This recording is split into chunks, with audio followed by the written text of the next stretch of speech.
Close your eyes for a moment and imagine the faint silver of a Japanese moon.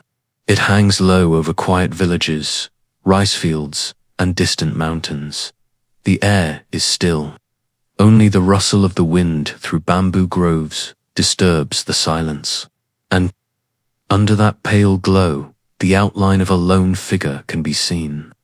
His hand rests on the hilt of a sword. His armor no longer gleams with the polish of war, for there are no more battles to fight. He stands not as a warrior of destiny, but as a shadow of a vanishing world. This is the last memory of the samurai. For centuries, the samurai were more than soldiers. They were the backbone of Japan's feudal society, men who lived and died by a strict code of honor known as Bushidō. Their very existence was woven into the identity of the nation. And yet, in the blink of history's eye, they disappeared. By the end of the 19th century, the proud samurai had faded from the stage of power, their swords taken from their sides, their privileges stripped away, and their place in society erased. The question lingers in the night. How could a class so central to Japan's story vanish so completely? Was it merely political reform, a new emperor, and a modern army? Or was there something deeper, something concealed beneath the clean pages of official history? Before we speak of endings, we must first dwell on beginnings. Japan, for centuries, was a land shaped by isolation and tradition. The samurai class rose not in a single moment, but across generations, as guardians of lords and protectors of domains. They were not simply fighters. They were administrators, poets, and philosophers. Their swords symbolized not just power, but duty. To betray one's master was unthinkable. To die with honor was considered greater than to live with shame. Picture a time when the countryside was divided into domains ruled by feudal lords known as daimyo. Each daimyo relied upon samurai to maintain order, to enforce law, and to fight in the many wars that fractured Japan. For centuries, conflict kept the samurai sharp, their skills honed. But with the coming of the Tokugawa shogunate in the early 17th century, Japan entered a long age of peace. The great battles ceased. The clashing of armies faded. And yet the samurai remained, still supported by stipends from their lords, still revered as the upper tier of society. Peace, while welcome to farmers and merchants, slowly dulled the purpose of the samurai. Without wars to fight, many became bureaucrats, teachers, or simply idle guardians of tradition. Their lives continued, but the world was already shifting beneath their feet. By the middle of the 19th century, a storm was approaching. For more than 200 years, Japan had closed itself to the outside world, allowing only limited trade with a few nations. The samurai, like the rest of Japan, lived in a society sealed tight from foreign influence. But no nation remains untouched forever. In 1853, black ships appeared on Japan's horizon, American warships under Commodore Matthew Perry, demanding that Japan open its ports. The arrival of those ships was like a thunderclap over still waters. The Japanese court and the shogunate, long accustomed to ruling without foreign interference, suddenly faced a world they could not control. The treaties that followed were unequal and humiliating. And with them, a new truth became clear. Japan could no longer remain the same. To survive, it would have to change. This was the world into which the final generations of samurai were born. A world where the old ways and the new collided, and where centuries of honor stood face to face with modern steel and gunpowder. Imagine now a samurai walking through the streets of Edo, what we now call Tokyo. The city is alive with merchants, artisans, and common folk.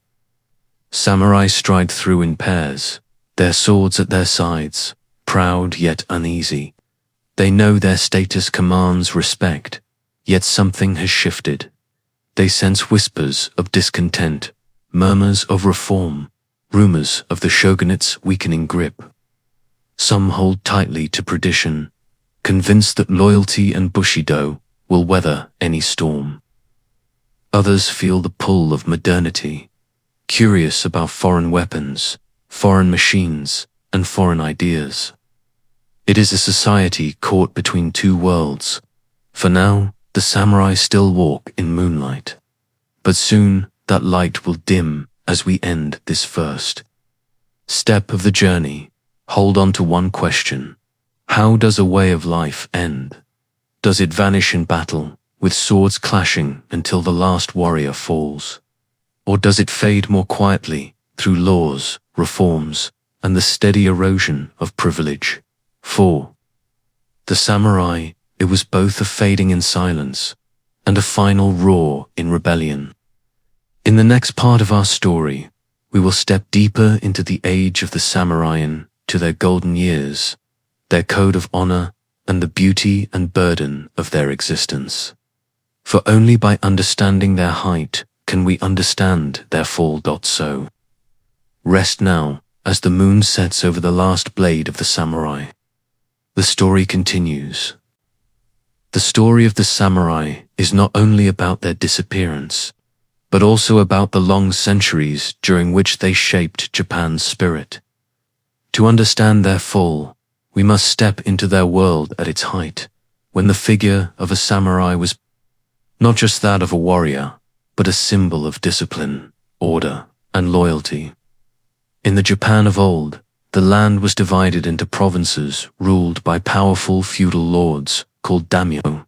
Each lord maintained his domain with armies of samurai bound to him by ties of loyalty and oath. Unlike mercenaries who sold their swords to the highest bidder, the samurai were expected to serve with devotion to one master, sometimes to the point of sacrificing their lives for the preservation of honor. Their existence was woven into the fabric of society in such a way that to imagine Japan without them would have seemed impossible. The samurai followed a moral code known as Bushidō, the way of the warrior. Bushidō demanded more than skill with a sword.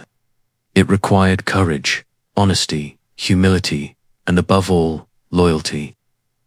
To break one's oath was to abandon the very essence of being a samurai. Death was preferable to dishonor, and acts of ritual suicide, known as seppuku, were considered a way to preserve dignity even in failure. In this way, the samurai created a culture where honor outweighed life itself. Their influence was not limited to the battlefield. During the long peace of the Tokugawa era, many samurai turned toward scholarship, calligraphy, and poetry. They became administrators and teachers, spreading their discipline into civil life. The quiet strength of their presence gave Japan an order that lasted for over 200 years. Farmers worked their fields, merchants thrived in cities, artisans built temples and castles, but the samurai stood above as the guardians of all.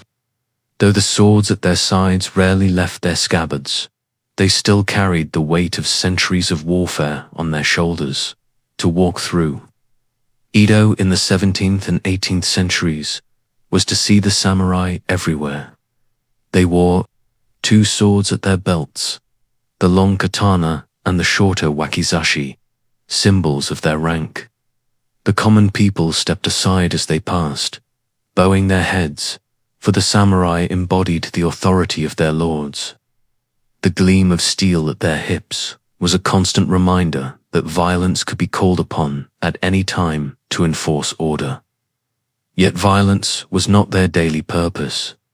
Their role was more subtle, to preserve balance, to maintain the structure of a society carefully layered by rank and duty. The power of the samurai was both admired and feared. They were respected as models of honor, Yet their authority also created distance from the common folk. Their lives were tightly bound by obligation, leaving little space for personal freedom. A samurai could not easily choose his own path. His path was set by loyalty, by his lord's command, and by the code that chained him more firmly than any law. But even within this rigid system, the image of the samurai inspired fascination. Stories of legendary warriors like Miyamoto Musashi, who perfected the art of swordsmanship and lived by the edge of his blade, became immortal. Plays and tales of loyalty and sacrifice spread across the nation. The very sight of a samurai walking in silence, his swords at his side, stirred feelings of awe and mystery. He was not merely a man, but a vessel of ideals, carrying centuries of tradition with each step. This world of order, however, carried within it the seeds of fragility. Because Japan had entered an era of peace under the Tokugawa shogunate, samurai no longer fought wars on the scale of earlier centuries. They still trained, they still lived by the discipline of Bushidō, but their days of constant battle were gone. Their stipends came from their lords, who in turn relied on taxes from peasants. Without wars to fight, many samurai spent their days in bureaucratic service, acting as clerks or officials. Some turned to study, some to teaching, others struggled with poverty when stipends proved too small. This created a paradox. The samurai remained the ruling class in name, but their purpose had begun to fade. They were warriors in a land without war, guardians in a society that no longer needed their swords. For the farmers and merchants, this was a blessing, for peace brought prosperity. But for the samurai, peace was a quiet thief, stealing the very meaning of their lives. Still, for centuries, the balance held. The samurai endured in their roles, carrying their swords even if they seldom drew them. The world seemed steady, and the authority of the Tokugawa shogunate appeared unshakable. Yet history is never still for long. Beneath the calm surface of Edo Japan, forces of change were gathering. Foreign ships would soon arrive on Japan's shores, and the walls of isolation would begin to crumble. The samurai, whose lives had already begun to drift away from their ancient role, would soon be tested in ways they had not imagined. Tonight, as we rest in this part of the story, we leave the samurai at the height of their symbolic power. They are men of discipline, guardians of order, proud yet bound by duty. Their swords shine in the moonlight, their honor remains unbroken, and their place in society is secure. But in the distance, the sound of waves grows louder, carrying with them the winds of a world that is about to change. The silence of centuries is about to be broken, and the destiny of the samurai will never again be the same.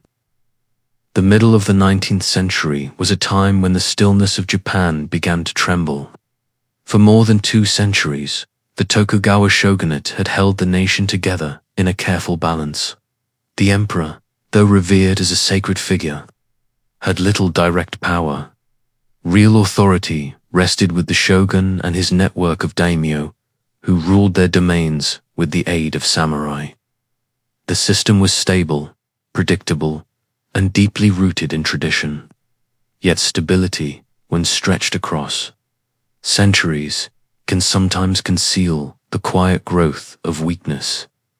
The world beyond Japan was changing rapidly, and soon the tides of that world would sweep across the islands. The year 1853 is remembered as a turning point. The sight of black ships sailing into Edo Bay marked the moment when Japan's isolation could no longer hold. The ships belonged to the United States, commanded by Commodore Matthew Perry, and their arrival was no ordinary visit. The cannons mounted on their decks, the smoke rising from their engines. and the sheer size of their presence announced with undeniable force that the West had come to Japan's shores. Perry's demand was clear. Japan must open its ports to trade and contact with the outside world. The shogunate faced a crisis unlike any it had known before. For generations, Japan had kept foreign influence at a distance, allowing only limited contact with the Dutch and the Chinese.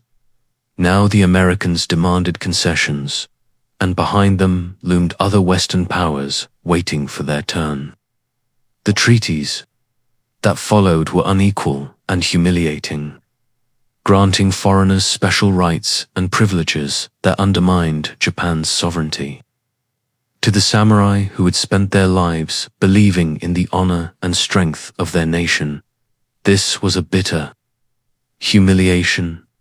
A society built on pride and discipline was forced to bow, not in ritual loyalty to a lord, but to the will of outsiders. Among the samurai, opinions divided sharply. Some believed that Japan must resist, that the country should strengthen its military and expel the foreign presence at all costs. Others argued that the only way to preserve Japan was to learn from the West, to modernize and adapt quickly before colonization could strip the nation of its independence. The old balance of the Tokugawa world began to crack, where once samurai loyalty was directed upward toward a single shogun and their lords.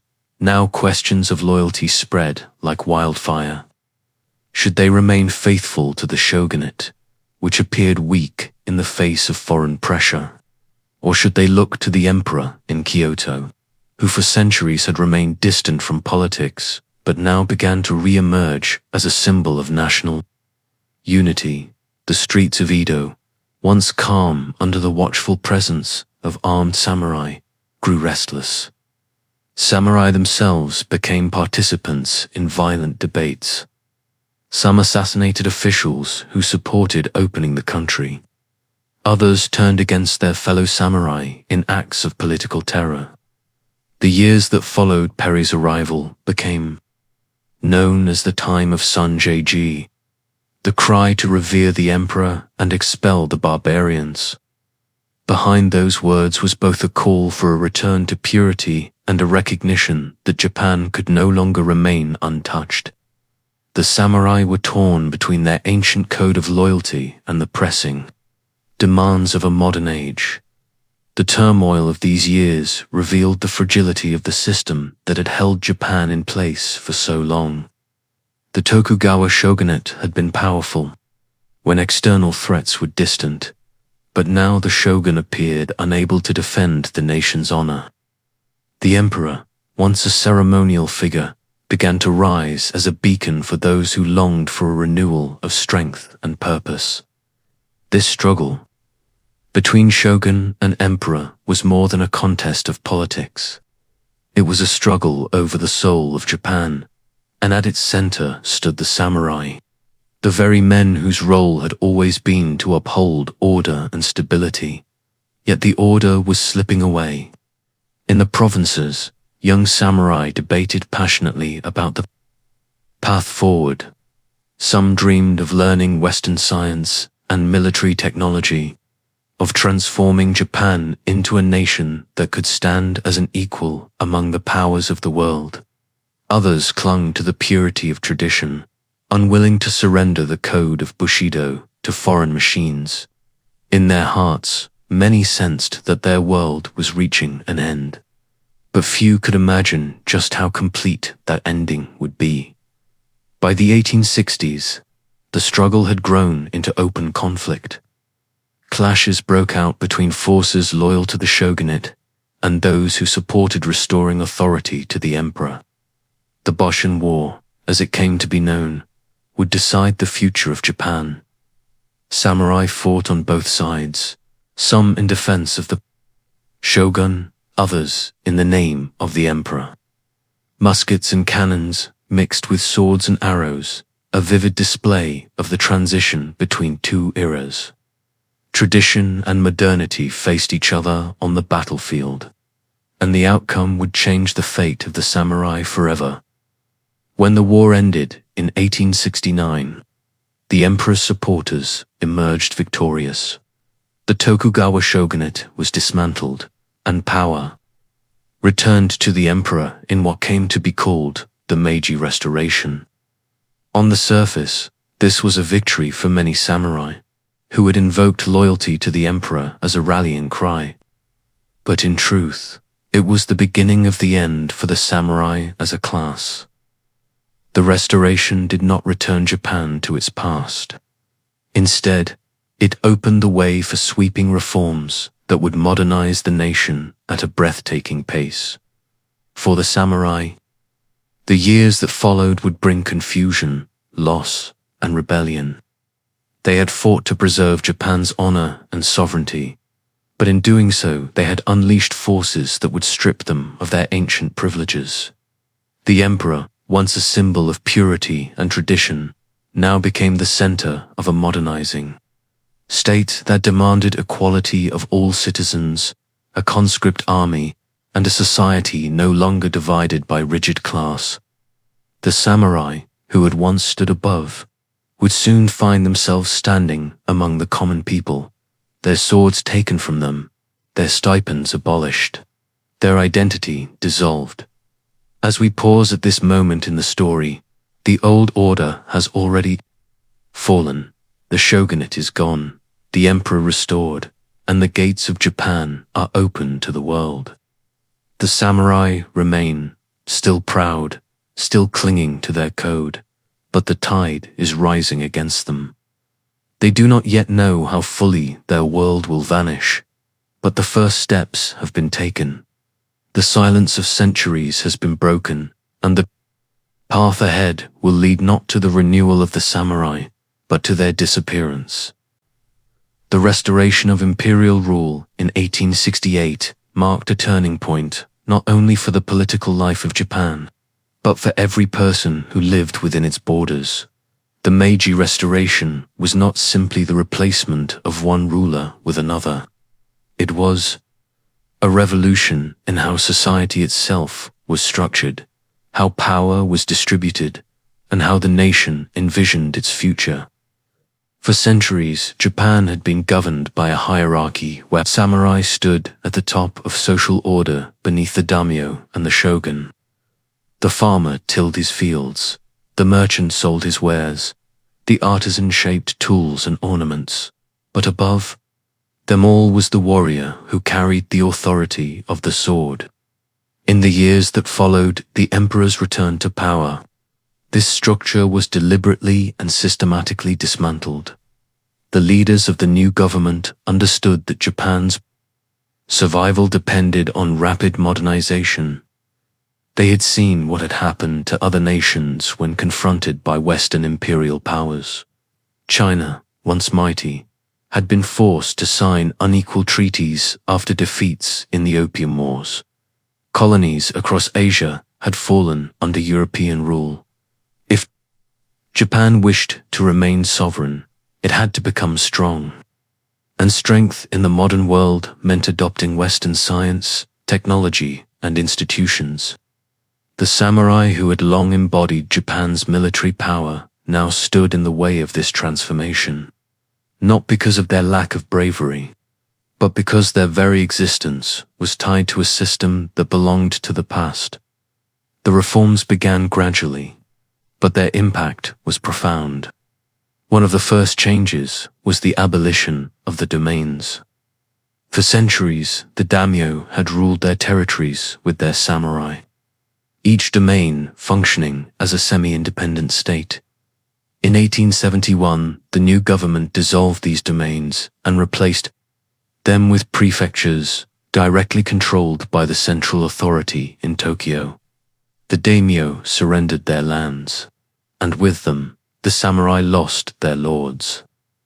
The bonds of loyalty that had defined their lives for generations were broken by law. No longer could a samurai say he served a daimyo above all others. Now, allegiance was owed to the emperor and the central government, a loyalty more abstract, and less personal than the ties that had once bound warrior to lord. Financial reform followed swiftly. For centuries, samurai had been sustained by stipends paid from the taxes collected on agricultural production.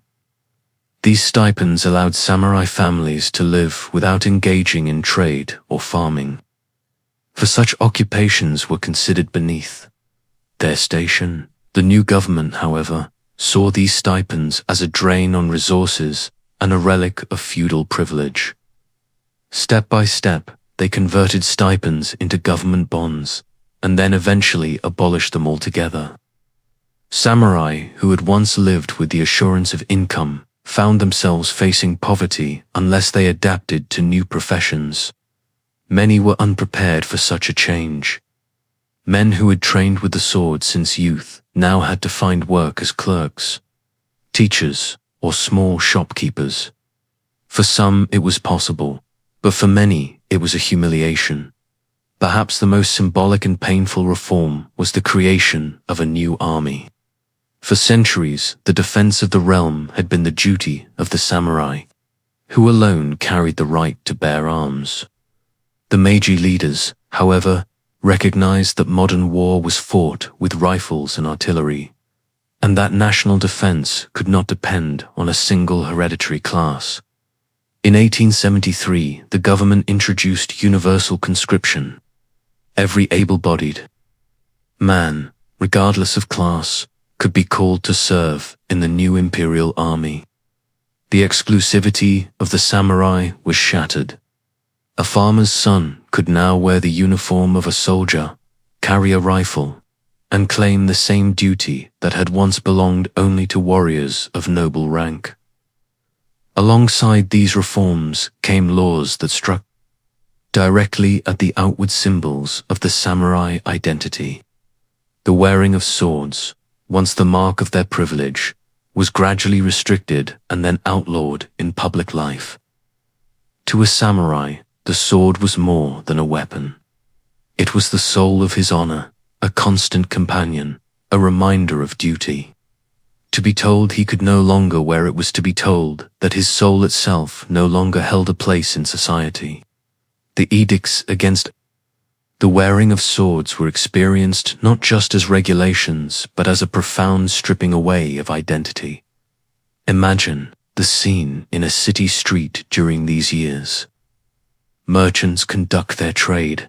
Students in Western dress hurry to new schools. Officials ride in horse-drawn carriages, and the hum of modern life begins to replace the old rhythms. Among them walks a man who once would have been greeted with bows his two swords, declaring his rank. Now he walks unarmed, his stipend gone, his master displaced. He is neither lord nor commoner, but something undefined, a relic of a past that the government is determined to move beyond. Not all samurai accepted this quietly. Resentment grew, especially among those whose livelihoods had collapsed. Many felt betrayed, for they had fought in the Boshin War under the banner of the emperor, believing that they were defending Japan's honor and securing their place in the new order. Instead, they found themselves cast aside, their loyalty rewarded. With the dismantling of their way of life, small uprisings flared in various regions as discontented samurai resisted the reforms. The most famous would come later, in the form of the Satsuma Rebellion. But already in the early years of the 1870s, the seeds of unrest had been sown at the same time. Others among the samurai attempted to adapt.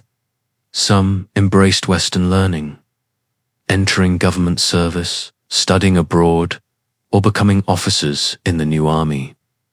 They carried with them the discipline and dedication of their training. And in this way, the spirit of the samurai did not vanish entirely, but was transformed into new forms of service. Yet even for these men, the transition was never easy. The loss of inherited status, the disappearance of the daimyo, and the erosion of Bushidō as a practical guide to daily life left a void that no amount of progress could completely fill.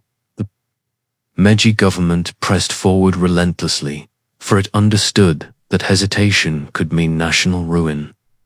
Railroads spread across the land, factories began to rise. Western clothing and architecture appeared in the cities, and education was extended to all children, not only the privileged. To many, these were signs of hope and strength. To the samurai, they were reminders that the world they had known was being swept away. Not slowly, but with deliberate force, by the mid-1870s. The samurai as a class no longer held the privileges that had once defined them. Their stipends were gone, their right to bear arms removed, their masters displaced, their very symbols outlawed. What remained was a proud memory, a sense of identity clung to by men who now found themselves adrift in a society that no longer recognized their place. Some adapted, some resisted, and some simply faded into obscurity. The transformation was nearly complete, yet the story of the samurai's disappearance was not finished. For pride and tradition cannot vanish without a struggle, and in the years that followed, that struggle would burst forth in one final roar of defiance. By the middle of the 1870s, the reforms of the Meiji government had transformed the very foundations of Japanese society. The samurai who had once stood as guardians of the nation found themselves stripped of their privileges, unmoored from the lords they had served, and pushed into unfamiliar occupations. Many accepted these changes with quiet resignation, struggling to provide for their families in a world that no longer honored the code they had lived by. Yet for others, the sense of loss grew into anger, and anger into rebellion. The samurai had been defeated in law, but their spirit refused to yield entirely, and the years following the abolition of their class would see moments of fierce resistance in several provinces. Groups of disaffected warriors gathered in secret, plotting uprisings against the government they believed had betrayed them. They were not driven only by personal loss, but by the conviction that Japan was discarding its traditions in favor of foreign ways. The adoption of Western dress, Western weapons, and Western learning appeared to many as a surrender of the nation's soul.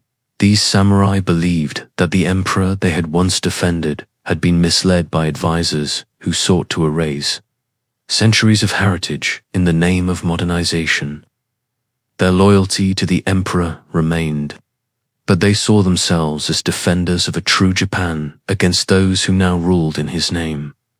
One of the most significant uprisings occurred in 1874 in the city of Saga, where former samurai, angered by the loss of stipends and the spread of Western institutions, took up arms. They were swiftly crushed by the new conscript army, which proved that rifles and disciplined ranks of commoners could overpower men who still clung to swords.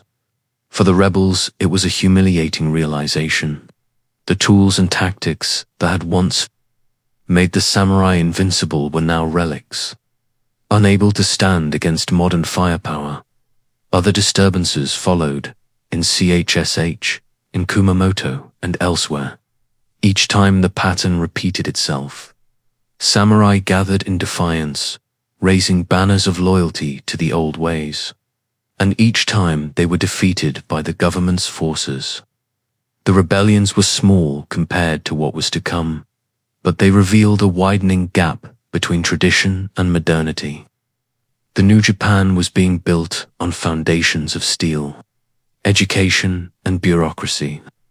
And in this structure there was no room for warriors of a bygone age. The most dramatic and final act of samurai resistance came in 1877 in the southern domain of Satsuma. It was here that Seigo Takamori, once a hero of the Meiji Restoration, became the reluctant figurehead of the last great samurai uprising. Seigo had been a loyal supporter of the emperor in the struggle to overthrow the Tokugawa shogunate. His leadership during the Boshin War had helped secure victory for the imperial cause. Yet as the years passed, he grew disillusioned with the direction the new government had taken. The sweeping reforms, the abandonment of samurai privilege, and the embrace of Western models all left him deeply troubled.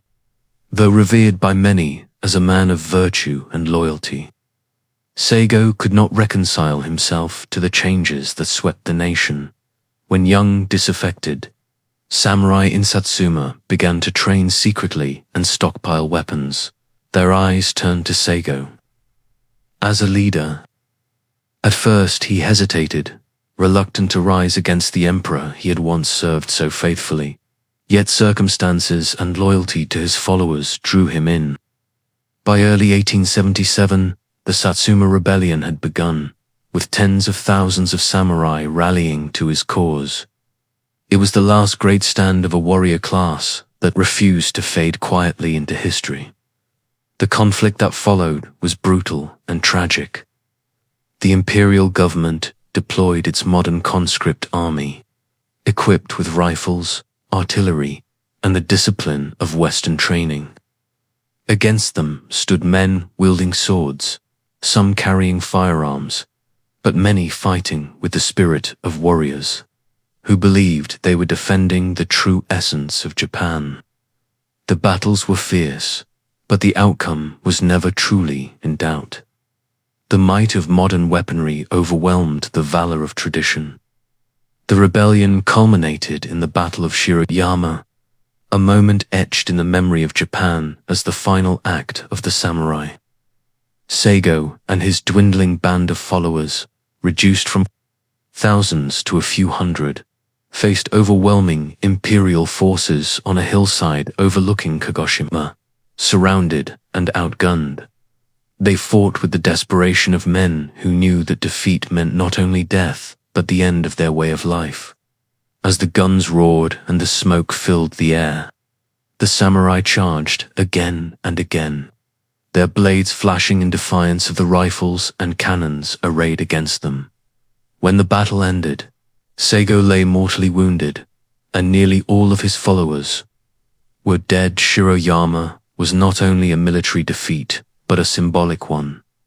With it, the age of the samurai ended. The last great uprising of the warrior class had been crushed, and there would be no return to the old order. The government of Meiji had proven that the future belonged not to the sword, but to the rifle. Not to hereditary warriors, but to a nation of conscripted soldiers and industrial might. Yet the death of the samurai was not without dignity. The bravery shown at Shiroyama captured the imagination of the nation. Even those who supported modernization could not help but feel awe and sorrow at the sight of men who had fought with such loyalty and courage. In the years that followed, Saigo Takamori himself became a symbol, remembered not as a traitor but as a tragic hero, a man who embodied the conflict between duty and change, between tradition and progress. Statues were erected in his honor, and his name entered legend as the last true samurai. The Satsuma Rebellion marked the close of an era. The samurai who had shaped Japanese history for centuries had made their final stand and been swept aside by the tide of modernization. But even in defeat, they left behind a legacy that would not easily be forgotten. Their ideals, their discipline, and their sense of honor lingered, ready to be reshaped and reimagined in new forms. The age of warriors had ended, but the spirit of Bushidō was far from gone. In the years that followed the Satsuma Rebellion, Japan entered a period of rapid transformation. The defeat of the samurai on the battlefield did not mean the end of their influence. Instead, the memory of their courage and the ideals they had lived by began to take on new meaning within the modern nation that was emerging. The sword had been laid down, but the spirit of the warrior was reshaped into something enduring, something that could guide a society moving into an unfamiliar The government, eager to foster unity in a time of sweeping change, understood that the nation needed symbols that could anchor its people. The samurai, despite their political defeat, provided exactly that. Their discipline, loyalty, and willingness to sacrifice for a greater cause were qualities that could inspire the new citizenry. Rather than erase the samurai completely, the Meiji state reframed their legacy.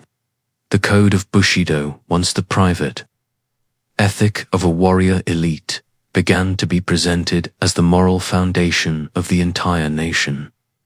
This transformation was subtle at first. In schools across Japan, children were taught values that echoed the samurai spirit. Duty, honor, and respect for authority were emphasized as virtues essential for good citizenship. Textbooks recounted tales of famous warriors who had faced death with calm resolve, not to glorify violence, but to instill a sense of responsibility to the emperor and the state. What had once been the way of a select few was now offered as a national philosophy, a unifying story for a people experiencing profound upheaval. Bushido itself was undergoing a reinvention. For centuries, it had been a flexible and evolving concept, different from one domain to another, more practical in some places, more philosophical in others. Now it was shaped into a more rigid ideal, simplified and codified to serve as the moral backbone of a modernizing empire. Writers and thinkers of the late 19th century published works that redefined Bushido as a timeless code, linking the samurai of the past to the citizens of the present. In this way, the defeated warrior class gained a second life as the spiritual essence of the Japanese nation. The military, too, found value in the samurai tradition. Although the conscript army was built on Western models, its leaders saw in Bushido a way to foster loyalty and discipline among common soldiers. Drill and weaponry might be European in origin, but the spirit instilled in recruits was distinctly Japanese. Soldiers were encouraged to view themselves not as individuals, but as part of a greater whole, bound by duty to their emperor. In this way, the samurai code, once the possession of a few, became the guiding ethos of a national army. Beyond the military, the image of the samurai began to permeate Japanese culture. Plays, novels, and eventually films retold stories of famous warriors, painting them as embodiments of integrity and devotion. These stories, whether accurate or embellished, offered comfort and inspiration in a society caught between old traditions and new realities. The samurai, once a visible class of men carrying swords, were reborn as legends, shaping the imagination of generations who had never seen a warrior walk the streets of Edo or Kyoto. The paradox of this transformation was striking. In life, the samurai had often been divided, at times corrupt, and frequently involved in power struggles that harmed as much as they protected. Yet, in memory, they were purified, idealized as noble figures who had lived and died for principles greater than themselves. The hardships and contradictions of their actual history faded, replaced by an image polished to serve the needs of a modern nation in search of identity. This new interpretation of the samurai spirit also influenced Japan's place in the wider world as the nation opened itself to foreign eyes. Writers such as Notobi Inazu presented Bushido to Western audiences as the moral system of Japan. His book, published in English at the turn of the century, portrayed the code as a blend of loyalty, honor, and self-control, akin to the chivalry of medieval knights. For Western readers fascinated by Japan, the samurai became a window into a culture that seemed at once ancient and refined. Through such works, The warrior who had vanished from Japanese streets found an enduring presence in the imagination of the world. Within Japan, the reverence for samurai ideals carried a dual edge. On one hand, it offered a unifying story that helped bind a rapidly changing society. On the other, it became a tool of the state, used to foster obedience and sacrifice. The same values that had once guided a warrior to serve his lord were now redirected to ensure loyalty to the emperor and the modern nation. In times of war, this reimagined Bushidō would demand the ultimate price from countless citizens. The spirit of the samurai had survived, but in surviving, it had been reshaped into something both inspiring and dangerous. For ordinary people in the late 19th century, however, the samurai were no longer lords or enforcers of order. They existed as distant figures, part memory and part legend, whose presence could be felt in festivals, in family stories, and in the pages of popular literature. Farmers, merchants, and artisans who once might have feared the sharp authority of a warrior now spoke of samurai with respect and nostalgia. The distance between the harsh realities of the old hierarchy and the polished image of noble guardians allowed the nation to embrace the memory of the samurai without the weight of their past dominance, even as railways spread across the land and factories rose in the cities. The figure of the samurai lingered like a shadow cast across the modern world. To some, this continuity provided reassurance that Japan was not abandoning its essence in its rush to industrialize. To others, it was a reminder of sacrifices made, of a heritage that could not be completely erased. The samurai might no longer walk among the people, but in the stories told to children, in the slogans recited in schools, and in the silent reverence of memorial statues, they remained present.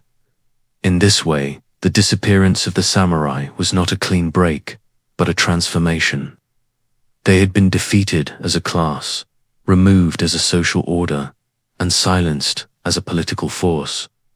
Yet their ideals were absorbed into the very fabric of the new Japan. What had begun as the way of a few became the shared inheritance of many. The sword had been set aside, but the spirit of the samurai, refined and reshaped, continued to guide a nation standing at the threshold of modernity.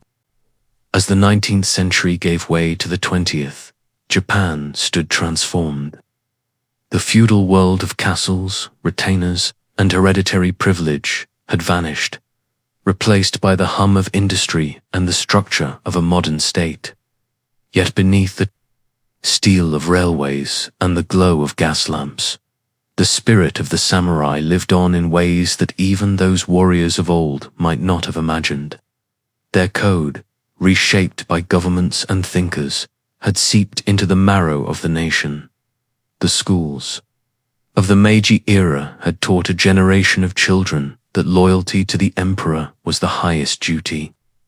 By the dawn of the new century, those children had become adults, many serving in the army or working in government offices, carrying with them an ingrained belief that personal desires were secondary to the needs of the nation. What had once been a lord and vassal relationship had been elevated to a bond between subject and emperor. Bushidō, reinterpreted for mass society, had become the invisible thread binding millions of people to a single center of authority. The early victories of Japan's modern military gave these ideas new strength. When Japanese troops triumphed over China in 1895 and shocked the world by defeating Russia in 1905, newspapers hailed these victories not only as proof of industrial and strategic progress, but also as evidence of the samurai spirit reborn in the nation's soldiers. Accounts of bravery and sacrifice on the battlefield were described in language that echoed the deeds of legendary warriors. To foreign observers, it seemed as though a medieval ethos had merged seamlessly with modern warfare. giving Japan a unique power that puzzled and impressed the world. At home, these triumphs were presented as a continuation of the samurai legacy. The image of the warrior who gave his life without hesitation for his master was mirrored in the soldier who now laid down his life for the emperor. Songs, school lessons, and even children's games began to celebrate this spirit of sacrifice. The samurai, though long gone, had become the silent instructors of a new age, guiding ordinary men and women to see their lives as threads woven into the greater fabric of the nation. Yet there was a darker undercurrent to this revival. The romantic image of the samurai, once a source of cultural pride and moral instruction, began to harden into something less forgiving. The state found in Bushidō a tool for instilling unquestioning obedience, demanding that citizens subordinate their will to authority. The virtues of courage and loyalty, when stripped of nuance, could be bent into instruments of control. What had once been a philosophy of personal integrity was increasingly framed as a duty to sacrifice everything, including one's life, for the goals of the state in literature and philosophy. The samurai continued to inspire. Thinkers of the early 20th century published works that praised the selflessness and discipline of the old warrior class. Plays and films retold the stories of noble retainers who chose death over dishonor. The tale of the 47 Ronin, who avenged their master at the cost of their own lives, was performed and adapted countless times, presented as the ultimate symbol of loyalty. To many Japanese, these stories were not just entertainment, but moral instruction, reminders of what it meant to live in harmony with the ideals of their ancestors. Foreign audiences, too, remained fascinated.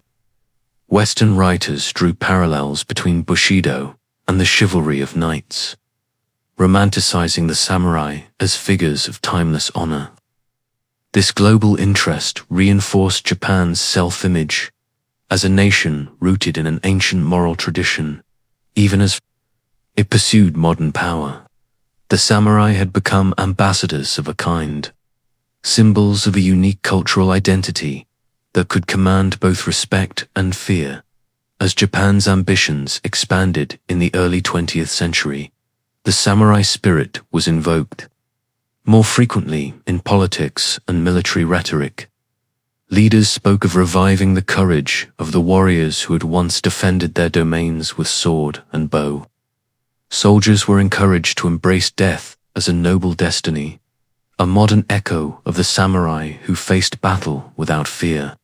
In this atmosphere, the old ethos that had once guided individual warriors was transformed into a national ideology that touched every aspect of life. This transformation reached new intensity as Japan entered conflicts abroad. The warrior code, now taught as a civic virtue, prepared citizens to endure hardship and embrace sacrifice. Farmers and factory workers were reminded that their labor was as essential as the swords of old.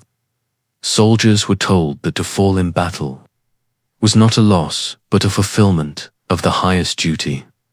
In this climate, the samurai, though long vanished, stood invisibly among the ranks, their presence conjured to justify suffering and to sanctify death.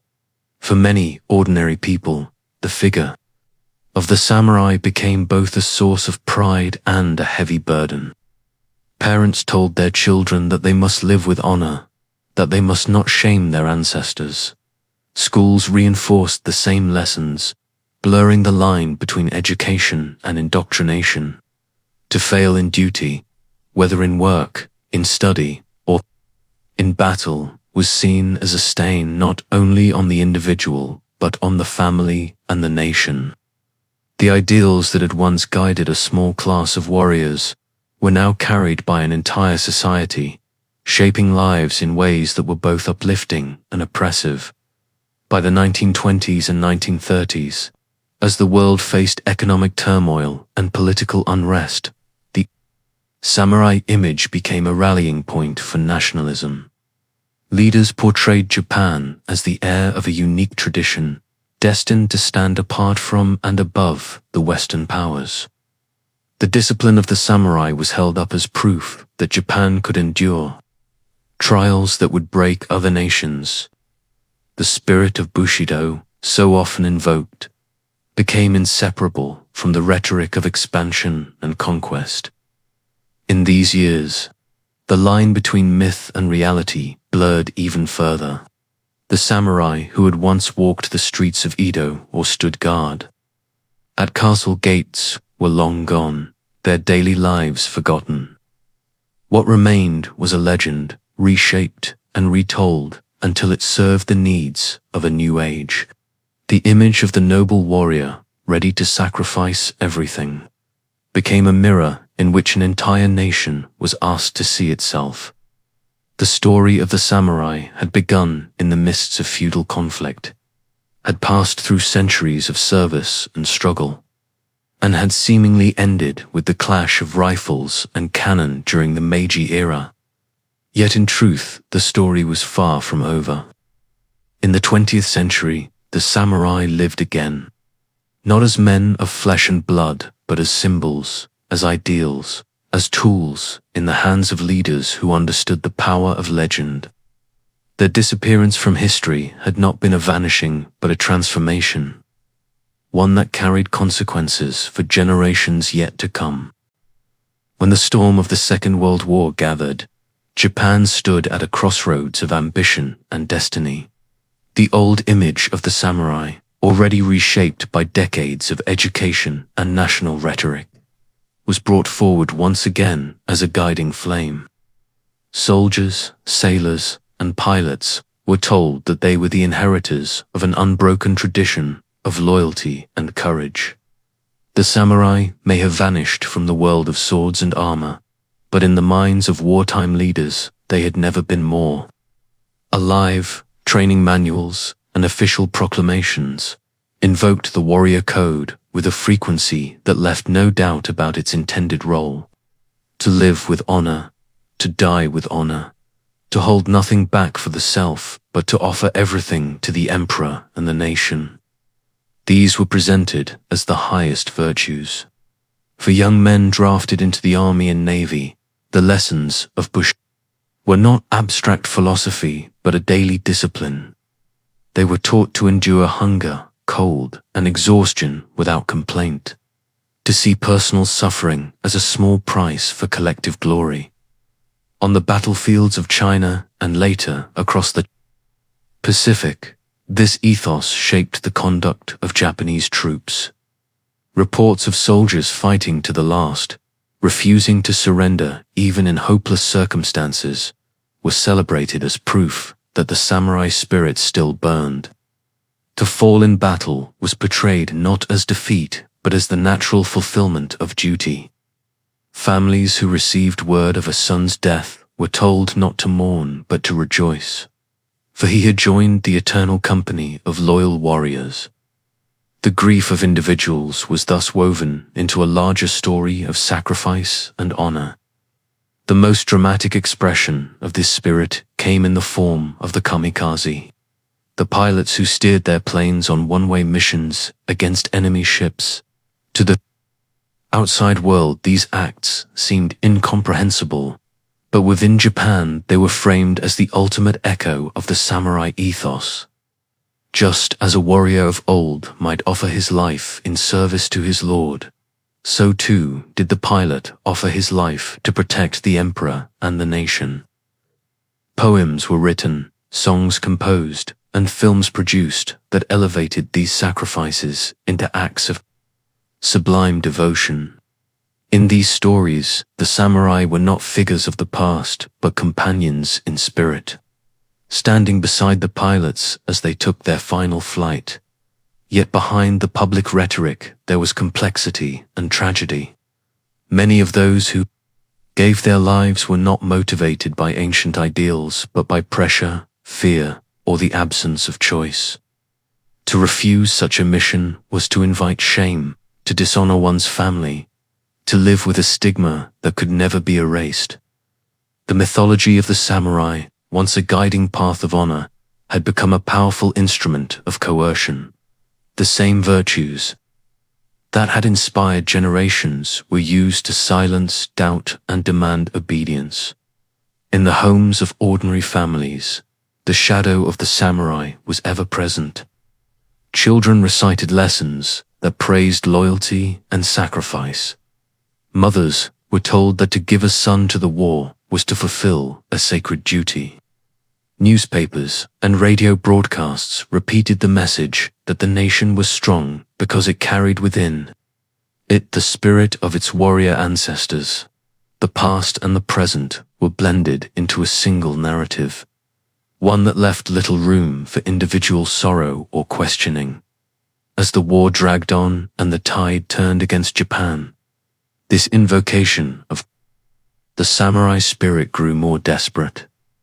Commanders urged their men to hold positions to the death, to resist surrender at all costs. Defeat was framed not as a possibility, but as dishonor, something worse than death itself. On islands across the Pacific, soldiers fought until supplies ran out, until ammunition was gone, until they had nothing left but their lives to give. In these moments, the samurai legacy, once a path of self-mastery and loyalty, became a chain binding men to destruction. The final chapters of the war revealed the full weight of this transformation. Cities were reduced to ashes by fire, and in the end, the atomic bomb brought devastation beyond comprehension. Yet even as the nation lay in ruins, leaders called upon the spirit of the samurai, urging civilians to prepare for invasion by taking up whatever weapons they could find. Men, women, and children were told that to die resisting would be more honorable than to survive in surrender.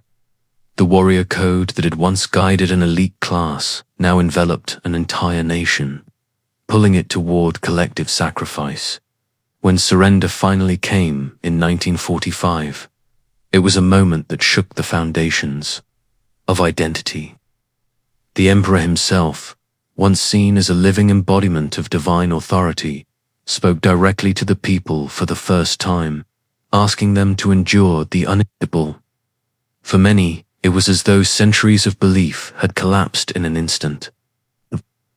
Samurai, invoked so often as symbols of unbreakable loyalty, seemed suddenly to fade into silence. The code that had been used to inspire and to control had led not to glory but to ruin. In the years that followed, the memory of the war was tangled with the memory of the samurai. For some, the warrior spirit remained a source of pride, a reminder of courage and devotion. For others, it was a painful reminder of how ideals could be twisted into chains. The same Bushidō that once spoke of personal honor had been used to justify suffering on an unimaginable scale. The image of the samurai, once noble, had been tarnished by its role in a modern tragedy. Yet even in this shattered landscape, the fascination with the samurai endured. Foreign soldiers returning home told stories of the extraordinary determination they had faced, stories that often drew upon the legend of the ancient warriors. Writers and filmmakers, both in Japan and abroad, turned to the samurai as symbols, sometimes of honor, sometimes of fanaticism, always of a past that refused to remain buried. The samurai had vanished centuries earlier, but in war they had been resurrected as both heroes and ghosts. The disappearance of the samurai had once been a story of political reform, of a society leaving feudal bonds behind. But in the 20th century, their disappearance became something more complex. They had vanished, and yet they had not. Their swords were gone, their castles demolished, but their spirit had been summoned into new forms, sometimes to inspire greatness, sometimes to demand sacrifice, sometimes to justify tragedy. In war, their memory had been both a light and a shadow, guiding and consuming at once. As Japan began to rebuild in peace, questions lingered about what place the samurai should hold in the nation's memory.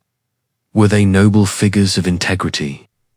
Or were they symbols of blind obedience? Were they the guardians of honor? Or had their image been twisted into a weapon of ideology? The answers were not simple, and perhaps they could never be. What was clear was that the samurai had not truly disappeared. Their presence remained, reshaped again and again by the needs of each era. From the quiet fields of feudal Japan to the fiery skies of modern war. In the quiet aftermath of war, Japan stood upon the edge of transformation. The once proud empire lay in ruins, its cities scarred by fire, its people weighed down by loss, and its traditions shaken to their core. The voice of the emperor had surrendered not only a war, but also the illusions of invincibility that had carried the nation through its darkest years. The samurai, so often evoked as symbols of sacrifice, seemed at last to have disappeared into silence. Yet history rarely allows a legacy so deeply woven into the fabric of a nation to vanish completely.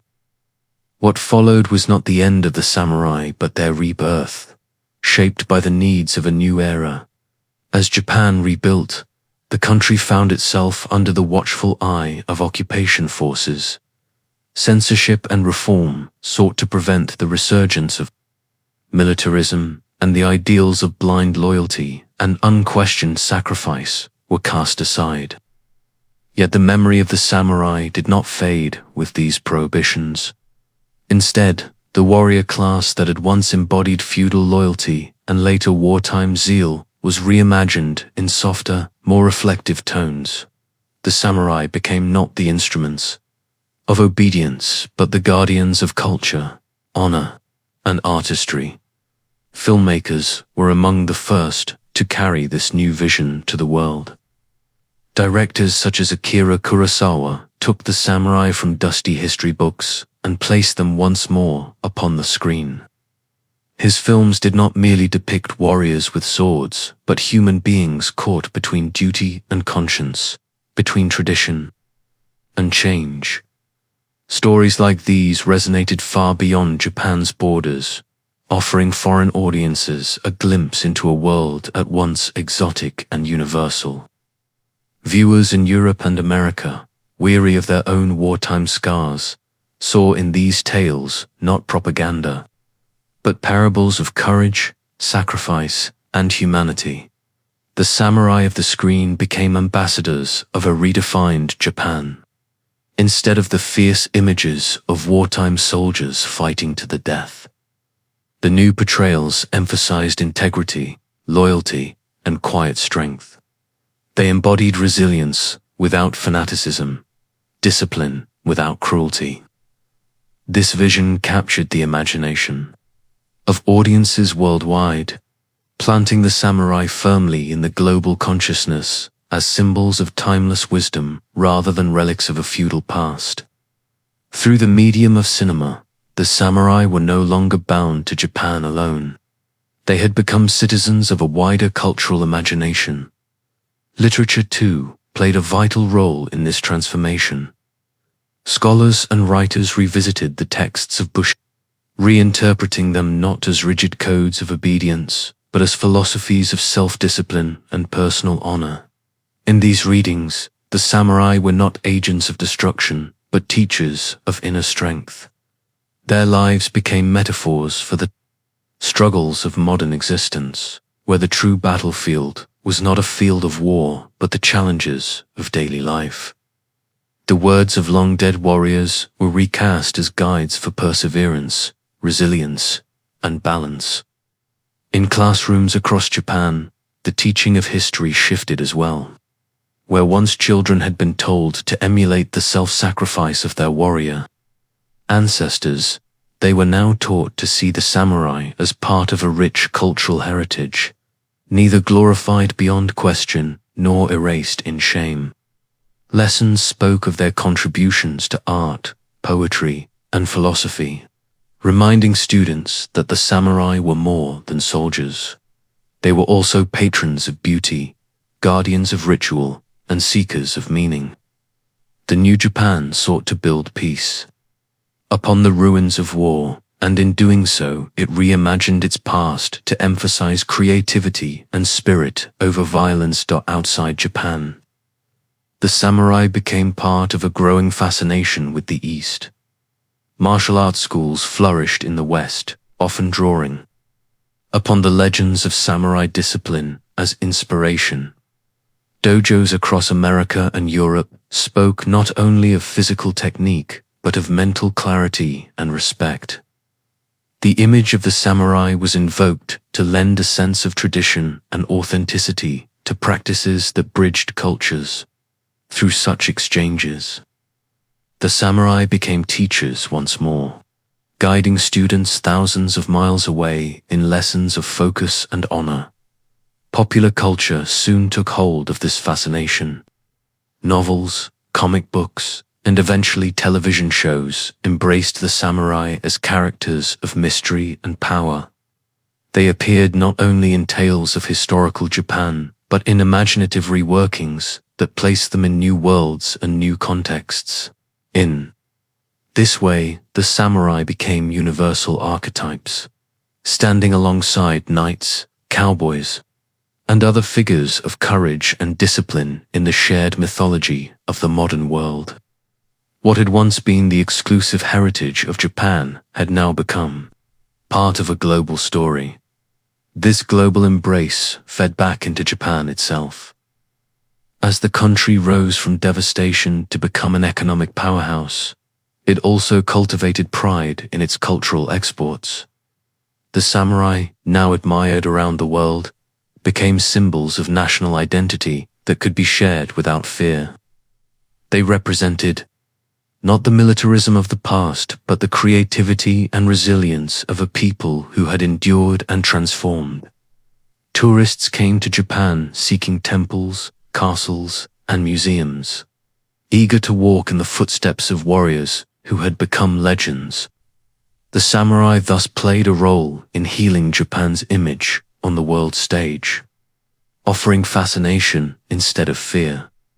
Yet even in this new role, the samurai remained complex. For those who had lived through the war, the memory of how their image had been twisted into a tool of sacrifice could not be easily forgotten. The stories on screen and in books were beautiful, but they also carried the weight of a history that was less than noble. Japan's relationship with the samurai was therefore layered, filled with admiration, nostalgia, and caution. The past could not be erased, but it could be reframed, and in that reframing, the samurai continued to live as the decades passed. The samurai spirit found its way into unexpected corners of modern life. Business leaders spoke of Bushidō as a model for dedication and discipline in the workplace. Athletes invoked the samurai mindset as a source of strength in competition. Writers and artists continued to draw upon their imagery, finding in the old stories new metaphors for perseverance in the face of struggle. The samurai became less a historical class and more a timeless symbol, one that could be adapted to the challenges of any age. In this way, the disappearance of the samurai became paradoxical. They had ceased to exist as a social order long ago, erased by the reforms of the 19th century. Yet in the 20th century and beyond, they had become more present than ever, living not in castles or battlefields, but in stories, films, and imaginations across the globe. Their swords no longer struck down enemies, but their spirits continued to inspire millions. What was lost in history was reborn in culture, proving that some legacies are too deeply rooted to ever vanish completely. The samurai had been reimagined, so many times that one could scarcely separate truth from legend. Were they truly paragons of honor, Or were they men of ambition and violence like so many others in history? Were their codes lofty philosophy or practical tools to bind warriors to their lords? The answers mattered less than the enduring fascination. In the end, the samurai were both real and imagined, both human and mythical, both vanished and eternal. Their disappearance was never absolute, for in every retelling they appeared again, reshaped by the needs of each new generation. In the modern age, the samurai no longer walk the streets of Japan in armor, nor do they kneel before lords in candlelit castles. Yet, in a curious way, they are more present than ever. Their images flicker across cinema screens, appear on the pages of comics, move within the frames of animation, and even live in the digital landscapes of video games. The warriors who once shaped the destiny of an island nation now travel across continents and oceans, carried not by ships or armies, but by stories. They have become companions of imagination for millions, symbols of discipline, resilience, and mystery in a world far removed from the one that gave them birth. For Japan, this cultural resonance has become a bridge to the wider world. Tourists arrive eager to see castles once guarded by warriors, to walk in gardens designed by feudal lords, and to touch the cold steel of swords that gleam within museum glass. Festivals celebrate samurai battles with reenactments, complete with armor, painstakingly crafted to honor traditions of the past. Yet beneath the color and spectacle lies a deeper truth. These events are not mere entertainment, but acts of remembrance, affirming that the samurai remain a living part of Japan's cultural identity, even in an age of bullet trains and skyscrapers. The 21st century has also brought new forms of storytelling that carry the samurai spirit into uncharted realms. Anime series explore their virtues and flaws, sometimes placing them in historical settings, other times imagining them in futuristic worlds where swords clash with machines. Video games invite players to step into their sandals, to wield their katanas, to make choices that reflect the eternal struggle between honor and survival. In these digital arenas, the samurai are no longer distant figures to be studied, but characters to be lived. Their struggles experienced directly through the eyes and hands of those who play. This expansion into popular culture has given the samurai a vitality that no historical lecture alone could sustain. Children in distant lands who know little of Japan's geography or politics can still recognize the image of a samurai warrior, standing proud with sword in hand. The archetype has become universal, joining the knight, the monk, and the wanderer as part of humanity's shared vocabulary of myth.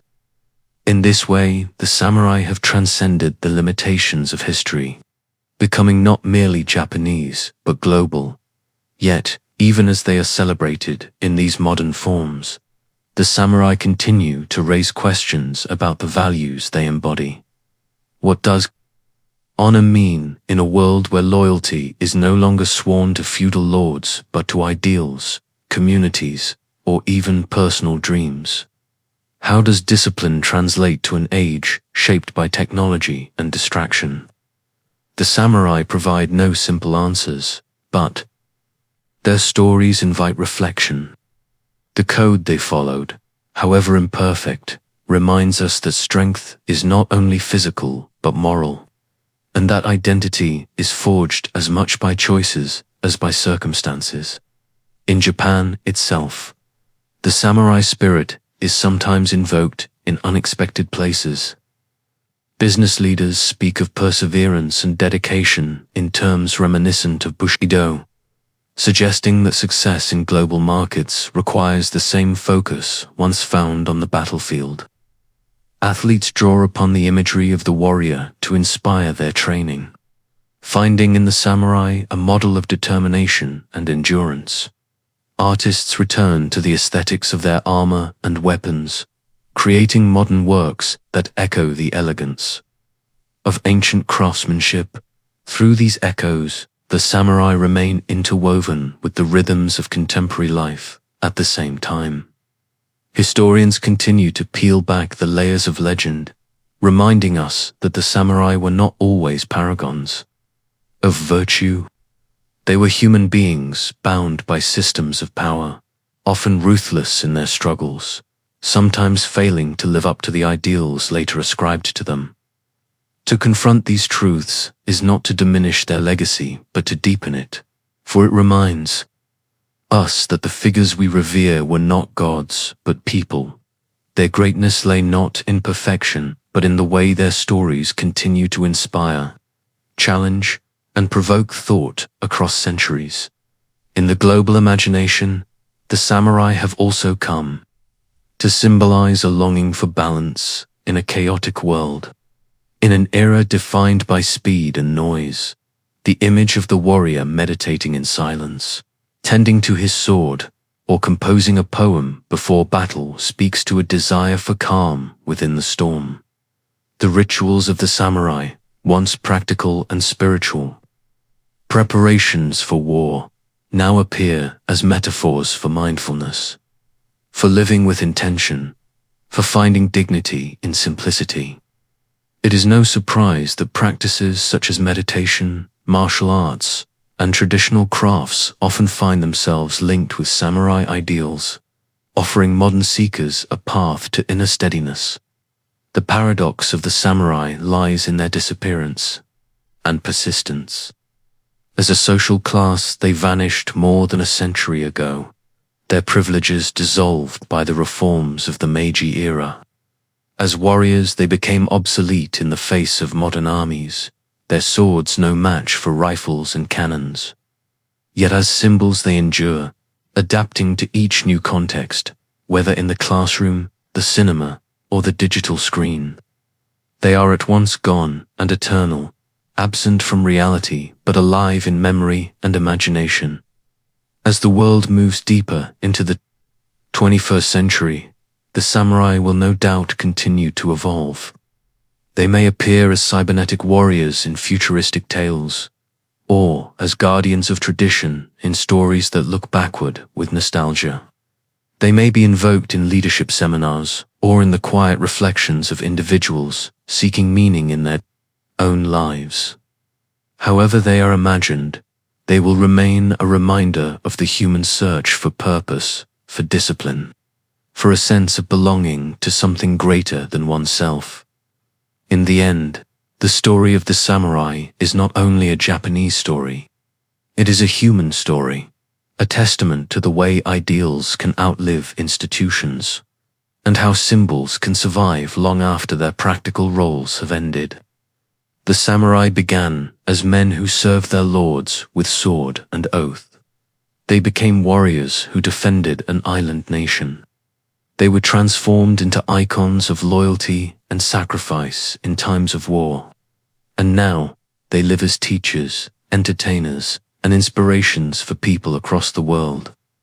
Their journey from reality to legend reminds us that history is not only about what was lost, but also about what endures. So, as the night deepens and the tale draws to a close, we are left with a final image. Somewhere in the stillness, beneath the glow of the moon, a solitary figure stands. His armor no longer glitters, his sword is no longer raised, and his battles are long since ended. Yet his presence lingers, not as a threat, but as a memory, not as a command, but as a whisper. The samurai has vanished from history, yet he remains with us still, a silent guardian in the world of dreams. Thank you for joining me on this journey through history. This has been the Bedtime Historian, where the past comes alive to guide you into rest. If you enjoyed tonight's story, please like, share, and subscribe for more calming tales of history. Until next time, sleep well and good night.